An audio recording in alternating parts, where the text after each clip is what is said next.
Naam, dakika 90 zimetamatika visiwani Zanzibar. Young Africans wamefanikiwa kuondoka na taji hili la Mapinduzi Cup 2026 maarufu kama NMB, na mambo kuwa mazuri kweli kweli. Jina langu naitwa Cisco, karibu nikukaribisha kwenye uchambuzi jadidi kweli kweli usiokuwa na shida wala shaka yoyote ile. Hapa studio niko na wachambuzi wawili wa nguvu kweli kweli. Niko naye Kione Hamis, lakini pia niko naye mwamba mkongwe Dominic Salamba. Ungana nasi wanasako kwa bako ili tukupe zile small details, taarifa ndogo ndogo ambazo zimesababisha Young Africans kuondoka na ushindi wa mikwaju ya penalty. Dominic Salamba na Kione Hamis, mko njema Njema kabisa.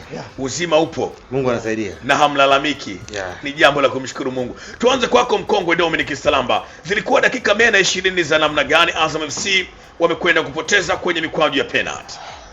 Nafikiri ni miongoni mwa mechi ambayo ilikuwa ina umakini mkubwa. Ukiangalia ni mechi ya finali, ni mechi ambayo ilikuwa imeingia, Azam waliingia kwa tahadhari kubwa wakijua kwamba wanakutana na Yanga ambayo mara ya mwisho kwenye finali waliweza kuwaadhibu. Lakini pia Ibenge amesha kwamba ni mwalimu mkubwa. Kwa nini? Kwa sababu ukiangalia kikosi chake kwa sehemu kubwa kimesheheni nyota ambao hawana experience ya kucheza. Ametumia vijana wengi ambao ni wadogo, lakini kwa sababu ameweza kuwatumia, unagundua kwa sababu mwalimu ambaye amekuwa ana mbinu, lakini sio mbinu tu, aliweza kuiangalia Yanga vizuri. Kwa hiyo aliingia kijua kwamba hatakiwi kwenda kupishana na Yanga kwenye mchezo wa leo hii, hatakiwi kuwa open kwa sababu Yanga wana watu ambao wana experience. Kwa hiyo kama atakwenda kuruhusu mazingira ya 1 against 1 ni rahisi kuweza kwenda kuadhibiwa. Alichokifanya wakati mwingi alikuwa anakaa nyuma ya mpira, akijua vijana wake wewe wana kasi na wana nguvu, kwa hiyo wakawa wanashambulia kwa kushtukiza, huku akitengeza defense ambayo ilikuwa na watu 4 3. Kwa hiyo ilikuwa kabla hujamfikia Manula lazima uweze kupita mstari miwili, ambao mstari mmoja unakuwa na watu 4, mstari mwisho unakuwa na watu 3, kwa hiyo unakuwa kuna watu 7. Kwa hiyo nafikiri mwalimu alifanikiwa. Kwa upande wa Yanga walijua kama ni mechi ambayo hawatakiwi kuwa na kasi. Ukiangalia sehemu kwa kikosi chao na watu ambao wametoka katika mchezo wa kimataifa, unazungumzia kina Baka na kina Jobu, kwa hiyo hawakuwa muda kupumzika. Kwa hiyo waliingia kujua kwamba sisi ni wakubwa, twende tukacheze mpira, tuko composed, tukatulie, tukacheza taratibu, tukiamini kwamba goli litakuja baada ya kuwa tumiliki mpira. Lakini silaha kubwa ya kufanya tusikimbie mbali mrefu, tumiliki mpira na tushambulie in numbers kutoka eneo moja kwenda sehemu nyingine. Kwa hiyo walikuwa wanategemea waforce Azam wafanye makosa ili wapate matokeo, lakini mwisho siku Azam waliweza kukaza.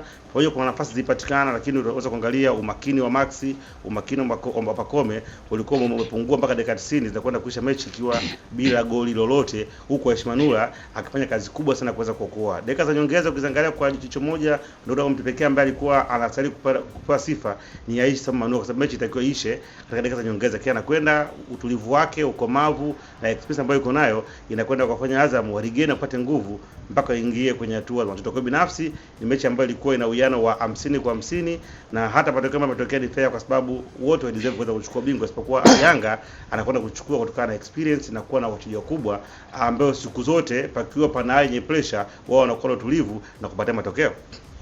Haya, bado kwako Dominic Salamba. Nafikiri tumeshuhudia dakika 120 na mikoja penalty ndio imekwenda kuamua. Watu wengi walikuwa wanafikiri kwamba Azam FC alikuwa anakufa kwenye dakika zile 90 kwa sababu ya kadi nyekundu ambayo imetolewa. Kwako ulikuliona hilo, na mwalimu Pedro ni kweli alishindwa kuzichanga vyema karata zake, kutumia udhaifu wa wachezaji kuwa pungufu Azam FC na kupata matokeo mpaka kumpeleka 120, lakini pia ni mradhimu kusubiri mikoja penalty kwenda kuamua. Sio wakati wote ukiwa una deficit ya mtu mmoja basi unakwenda kuadhibiwa. Wakati mwingine inategemea unakuta timu namna gani hapo ambapo utakwenda kuchukulia kadi nyekundu. Azam tokea mwanzo waliamua kukaa nyuma na kuwa second team na kushambulia kushtukiza.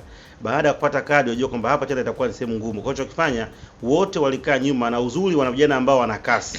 Kwa hiyo walikuwa wanataka Yanga kishafika wao waanze kureact baada ya kushambuliwa. Ndio kiliwafanya Yanga nao waweze kuwa na uoga, kwa maana kwamba tukienda kwa kasi walionayo Azam kwa tutawaruhusu wafanye counter attack, wanaweza kutuadhabu. Kwa hiyo baada ya kupata kadi nyekundu still Yanga hawakuongeza idadi ya watu mbele, kwa sababu wanajua kwa nataka kuambia, ukiangalia Mohamed Hussein, ukimwangalia mtu kama Jobu, ukimwangalia Mwamnyeto, ukimwangalia Baka, hao wote wana uchovu, wametoka kwenye mechi ngumu, mechi ambazo zinataka watumie uwezo zaidi ya kawaida wapate matokeo. Lakini pia ukimwangalia Musa Bala Conte ndio ameanza kuingia kwenye kikosi, bado hajakuwa na hali ya kujamini kwa asilimia, ngoja leo hii ameweza kuonyesha mzuri na hali ya juu. Kwa hiyo mwisho siku Yanga waliamua kubakia kwenye formula yao ile ile, kwamba tushambulie kwa tahadhari, tukiamini kwamba tukimiliki mpira tukienda namba za kufanya makosa tutawaadhibu. Kwa hiyo ndio maana haukuweza kuona badiliko yote, kwa sababu Yanga hawakuwa aggressive. Ukiwa aggressive maana yake unaruhusu kupishana, ukiruhusu kupishana maana yake yule mwenye kasi akipata mpira anaweza kwenda kuadhibu. Kwako ukionea Messi sasa baada ya kushuhudia dakika 120 na mikwaju ya penalty ambayo imewapa faida ya ubingwa Young Africans, unafikiri mwalimu wa Azam FC kwa maana Florai Benge alikuwa bora hasa kipindi gani, na alikuwa bora hasa kwenye nini mpaka kuilazimisha Young Africans ambayo kwenye makaratasi ilikuwa inapewa nafasi kubwa sana ya kumaliza mchezo kwenye zile dakika 90? Hakuna aliyetarajia kwamba hii mbungi ingeenda labda 120. Hakuna aliyetarajia hii mbungi ingefika pia kwenye mikwaju ya penalty. Kikubwa ni unapozungumzia mwalimu Florai Benge, yeye anajua ubora wa Yanga. Anajua ubora wa Yanga, Yanga wana ubora kiasi gani, na alichokifanya yeye ni kuwaheshimu zaidi Yanga, na ndio maana hata kwenye press conference yake ya jana amezungumzia swala zima la ubora wa Yanga. Kwa hiyo ubora wa Yanga anajua, kwa maana wachezaji mmoja mmoja Yanga wamewaacha mbali sana timu ya Azam. Na hata ukiangalia vikosi vilivyokwenda kwenye kombe hili la Mapinduzi, vikosi vya Yanga, kikosi cha Yanga na kikosi cha Azam toka hatua ya makundi, ukiangalia tulizungumza kwamba Azam wameconcede magoli mawili, Yanga wameenda na clean sheet hadi dakika hii, na Abdultwalib Msheri anaibuka anatengeneza record ya goalkeeper ambaye hajaconcede bao katika mashindano haya tangu yameanza. Hakuna kipa ambaye amecheza mashindano hadi anakwenda kuchukua ubingwa hajafungwa, lakini Abdultwalib Msheri ameingia kwenye rekodi hiyo, hajafungwa bao hata moja hadi hatua finali. Nikirudi kwenye swali lako juu ya mwalimu Florai Benge, Florai Benge ni mwalimu wa mbinu zaidi, lakini amekutana na mwalimu mwenzie wa mbinu, na pamoja na kwa wote ni walimu wa mbinu, na awali nilisema kwamba mchezo unaweza kuamuliwa na aina ya wachezaji mmoja mmoja. Mchezaji ambaye ameamua matokeo ya hii mechi, matokeo ya hii finali, matokeo ya hii finali ni Abdultwalib Msheri. Nilisema kwamba mchezaji mmoja mmoja ndio ataenda kuamua game. Hata tulipofika katika hatua ya penalty, maana yake Abdultwalib Msheri penalty yake moja alodaka ndio iloenda kuwapa ubingwa Yanga. Kwa hiyo ukitazama mbinu za mwalimu Florai Benge, amejitahidi kucheza vizuri kwa kuheshimu Yanga, lakini Yanga pia namna ya Yanga walikuwa wanatunza energy yao. Kumbuka siku 10 mbele wana mchezo mgumu zaidi katika hatua ya makundi kwenye kundi lao, kwa maana wanasafiri hadi kwa Misri. Kwa hiyo hata tahadhari walikuwa wanaicheza mechi walizochukua, wamecheza wachezaji wao kutoka Afcon na ndio walikuwa regular starter. Captain Bakari Nondo Mwamnyeto, umeona Baka pamoja na Baka na Mwamnyeto pamoja na Novatus Dismas ndio wachezaji pekee ambao Tanzania hawajakosa mchezo hata mmoja dakika zote 90 za kule Afcon katika michezo minne. Sasa unakuwa na wachezaji hao afu unataka kuwatumia. Kwa hiyo mwalimu Pedro Goncalves alichokifanya na yeye ni kuangalia kulinda ile energy, kuona anaweza akatumia mbinu gani mchezo uamuliwe kwa wachezaji mmoja mmoja, wanacheza kwa tahadhari. Na ndio maana umeona mimi mwanzo nilisema Musa Bala Conte amecheza vizuri zaidi leo, ameaminiwa, amecheza dakika nyingi, na unaweza ukasema, kwangu mimi naweza nikasema kwa zile dakika 90 ni man of the match kwa upande wa Yanga. Pengine sijui tu waandaaji wanaweza akampa nani, lakini ukiangalia namna alivyocheza, amecheza vizuri sana, lakini yote inatokana na mbinu za walimu. Umeniuliza swali la Florai Benge, lakini Florai Benge amekutana na mwalimu mwenzie ambaye pia ana mbinu. Hata wewe kwenye matangazo yako ulikuwa unazungumza kitu kimoja, unasema Pedro Goncalves yeye ametoka kuwa mwalimu wa national team. Mara nyingi mwalimu wa national team hana muda mwingi wa kukaa na vijana. Kwa hiyo ni mwalimu zaidi wa tactical, yani ile tactically. Pedro naye ni mmoja wa walimu bora sana. Kwa hiyo amekutana na Ibenge, ambaye Ibenge tunajua ana makombe mawili, CHAN Congo, lakini pia RS Berkane kwenye kombe la shirikisho. Kwa hiyo unaona ni jinsi gani mwalimu alivyokuwa mkubwa. Pedro anaenda kuandikisha kombe lake la kwanza Yanga. Sio Pedro tu, Yanga wanaenda kuandikisha kombe lao la kwanza kwa msimu wa mwaka 2026, na hii ni chachu kubwa kwa Pedro Goncalves, kwa maana anawaambia Yanga, nimekuja nataka kuretain kombe letu, kulilinda kombe letu, kwenda kuchukua mara 5 mfululizo, na inawezekana. Why not? Ukiangalia maingizo ya wachezaji wao, lakini utajiri huu wote ni aina ya wachezaji ndio wanaokupa kiburi. Mara nyingi mimi nasema, kuna msemo wangu, mfumo hauchezi uwanjani, ila aina ya wachezaji watadetermine wale determination ya wachezaji uliokuwa nao ndio wewe unaenda kuingiza mfumo wa aina gani. Kwa hiyo unaona ana aina gani ya wachezaji, lakini unaona wachezaji wametumika kwa kiasi gani kwenye previous games, mechi zilizopita wachezaji wametumika kwa kiasi gani. Hiyo ndio imempa Pedro Goncalves kuona kwamba mechi hii ya leo naweza nikaicheza kwa mbinu hii na mbinu hii, lakini wamekutana wote ni tactical master katika mbinu. Kwa hiyo ndio maana tumeona imeenda dakika 90 0-0, dakika 120 hakuna bao. Lakini pia kingine unaona Yanga kwa sasa hivi utaratibu umebadilika, wanampa Pacome kupiga penalty. Tunaona nguvu ilikuwa imeshaisha. Pengine watu wengi walitarajia kumuona Bakari Nondo Mamnyeto anaenda kupiga penalty au mchezaji mwingine, lakini Pacome akakosa. Pamoja na Aishi Manula kuwa mjanja, alitoka kabla ya penalty ilivyopigwa. Kama uliangalia vizuri, Aishi alianza kutoka kabla ya mpigaji haja kwenda kupiga. Lakini yote ni mbinu za mchezo. Lakini all in all wamekutana walimu wenye mbinu nzuri, wamekutana na wachezaji ambao wanajua kubeba mbinu za walimu. Kwa hiyo ndio hiki tulichokiona.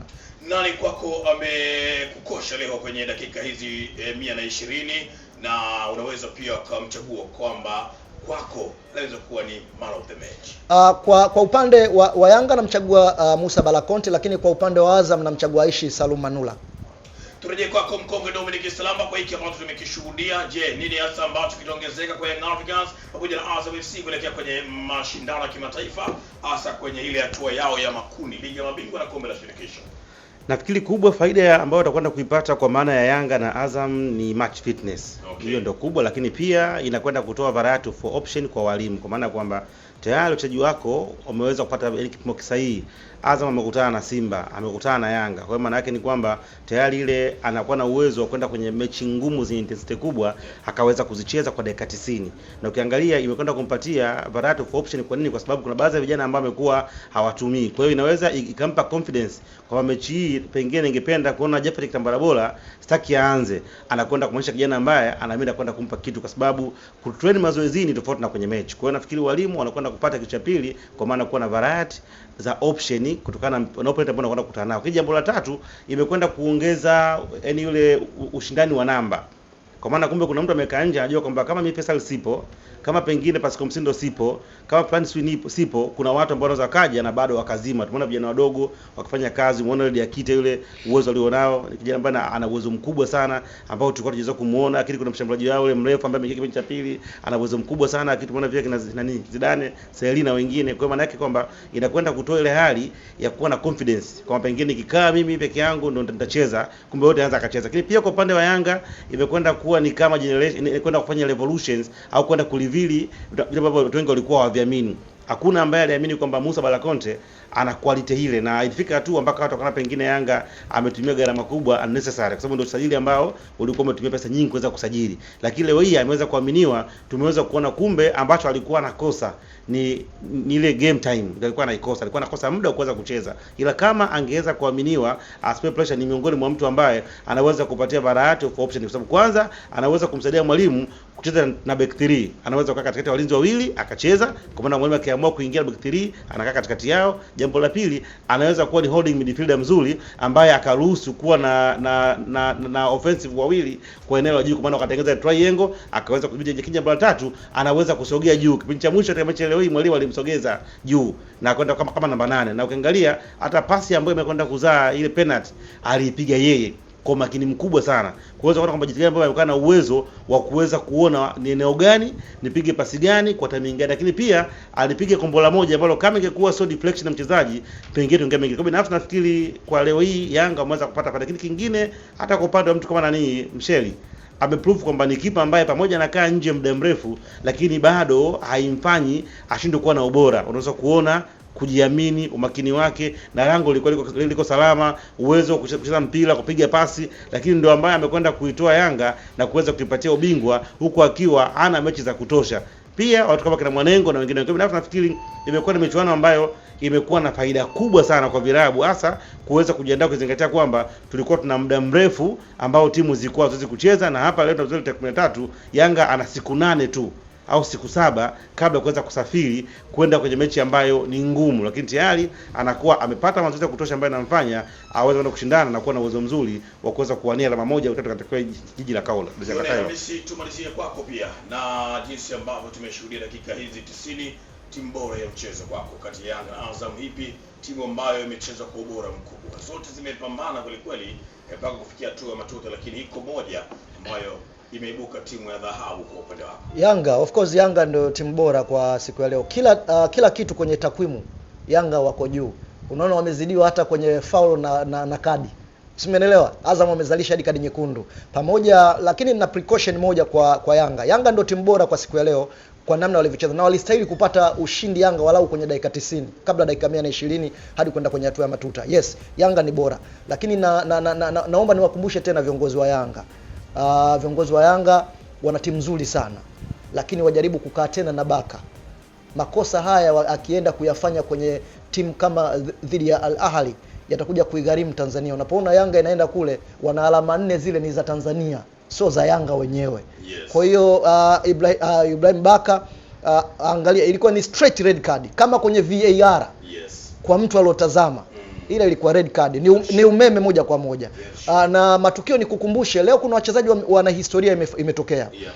Lame Kilawi wakati akiwa Coastal Union alipewa kadi nyekundu ya bahati mbaya, Yanga wakapata ushindi wa bao 1-0. Okay. Baka alipata kadi nyekundu dhidi ya Azam, Yanga wakafungwa. Yes. Si umeelewa? Yeah. Na zote ni kadi nyekundu ambazo unaona kabisa zina makosa aidha ya muamuzi ama ya mchezaji mwenyewe. Lame Kilawi ilikuwa kadi ya muamuzi, lakini Baka ilikuwa kadi ya kwake mwenyewe, amepigwa straight red card. Okay. Kwa hiyo Baka kwa eneo la nidhamu, ni askari, unajua ni sergeant wa KMKM. Yeah. Kwa hiyo mpira una miemko yake. Mpira mtu yoyote unaweza kufanya chochote. Finali mwaka 2006 Zinedine ya Zidane, yes, alimpiga kichwa Materazzi na watu baadaye akachaguliwa kuwa mchezaji bora. Mimi kwa mara nyingi mchezaji anapokuwa na nidhamu mbaya uwanjani, sisemi kwamba eti hana ubora. Zidane mwisho wa ile tournament ya kombe la dunia ndio mchezaji bora wa mashindano. Mwaka 2006 kombe la dunia kule Ujerumani, ambapo Italy walibeba ndoo. Yes. Kwa hiyo nidhamu kwa Baka, umuhimu wake wamkumbushe sana. Matukio kama yale kwenye mechi kubwa atakuja kuigharimu Yanga. Sawa, hivyo ndivyo ambavyo tunatamatisha, lakini bado itakuwa si vyema kama hujamaliza na kwako Chifu Zobane kama Zumfera. Baada ya kutazama dakika 90 timu zote mbili, hipi unaondoka nayo? Nafikiri kwa miaka hii mitano, sio leo tu, Yanga ndio timu bora. Kwa sababu Yanga anachukua makombe bara yote. Yes. Anachukua makombe Unguja, anachukua makombe Pemba, bila kujua kikosi gani. Kila kombe analoshiriki anachukua. Itoshe kusema kwamba Yanga ndio wametawala soka la Tanzania, na hakuna namna ambayo unaweza ukafanya omeke yako vizuri, yes, ya kutafuta mafanikio, whether ni kusajili au kitu gani, bila kuiangalia. Ndio wametengeneza standard ya namna gani mpira ambao unatakiwa uwe, ndio wameweka alama ya ushindani, na ndio wamekwenda kusementi kuweza kuona ligi yetu ni bora. Unapozungumzia ubora wa ligi utakwenda kuizungumzia Yanga. Kwa kwanza hongera kwa viongozi, wamefanya kazi kubwa sana mpaka kufikia tulifikia hapa, kwa sababu wametengeneza gepu kubwa sana baina yao na timu nyingine, gepu ambalo sio rahisi kuweza kufikiwa. Leo tunazungumza hapa, pengine kuna baadhi ya nyota wamekuwa wana viwango kwa Yanga kwa sababu tukicompare na wao wenyewe. Lakini jambo la pili, wameweza kutangaza ligi yetu, lakini pia wameweza kufanya nyota wakubwa wengi waweze kuja Tanzania kutokana na brand ambayo wametengeneza. Leo nilikuwa naangalia interview moja, rais wa Vipers amekwenda kumtoa Alan Okello kumpeleka Yanga, si kwa dawa ambalo Yanga wametoa. Palikopa na ofa ambazo zilikuwa ni mara 2 ya ofa ambazo Yanga walikuwa wametoa. Lakini akamwambia kwamba kijana huyu na wakabidhi Yanga kwa ofa yenu ndogo, kwa sababu nimeona ni timu ambayo ina malengo makubwa na imetengeneza ustadi na muhimili wa soka la Afrika Mashariki na ya Kati. Kwa hiyo akija kwenu sio issue ya pesa tu, anakwenda sehemu ambayo anaweza kafikia matarajio makubwa. Kwa hiyo kumbe, ukiwa una good governance, ukiwa na viongozi ambao wanaweza kufuatilia mambo, sehemu pakiwa pana hamu na upendo, ni rahisi watu kukuamini na kukabidhi dhamana ambazo wakati mwingine haukustahili kuweza kukabidhiwa. Kwa hiyo niwaambie tu ndugu zangu wa Msimbazi, tujipange, tuna kazi ya kufanya, vinginevyo tutaendelea kulaumiana na kwa mwenyekiti, kumbe wenzetu wametuacha mbali sana. Lakini Cisco, pia kuna kitu kimoja ambacho nimekiona. Yanga wanapowekewa kombe wanakuwa Yanga nyingine kabisa. Nilisema hapo. Yanga walienda Afrika ya Kusini, walialikwa na Kaizer Chiefs, yes, wakabeba. Walienda Rwanda na Rayon, wakabeba. Ndio. Wamevuka maji wameenda Zanzibar, wamebeba. Ndio. Wanarudi bara wanabeba tena, ili hapa kombe mara 5 mfululizo. Yes. Hii inaitwa msiwaalike Yanga kwenye makombe yenu. Ukiwaalika utapata aibu. Yaani mnapoalika labda kusiwe na kombe. Kwa Ewa. mmemaliza kila mtu anaondoka. Lakini mkiweka kikombe mmekwisha. Yanga huwa wanabadilika roho. Mmekwisha. Na Domi amezungumza vizuri juu ya good governance. Hata kwenye hivi umeshawahi kujiuliza kwa nini hata FIFA wao wanazungumzia kwanza uongozi? Okay. Ndio maana ya soka. Uongozi wa Yanga sasa hivi, kama kuna timu zinatoka mbali kuja kujifunza, na mimi naomba nipeleke ujumbe straight kwa Simba. Mzee wangu Mangungu, usione aibu kwenda kumuomba ushauri Engineer Hersi, kwa sababu umri ni namba tu, lakini maarifa huwa ni utajiri. Yes, umri ni namba lakini maarifa ni utajiri wa mafanikio. Yes.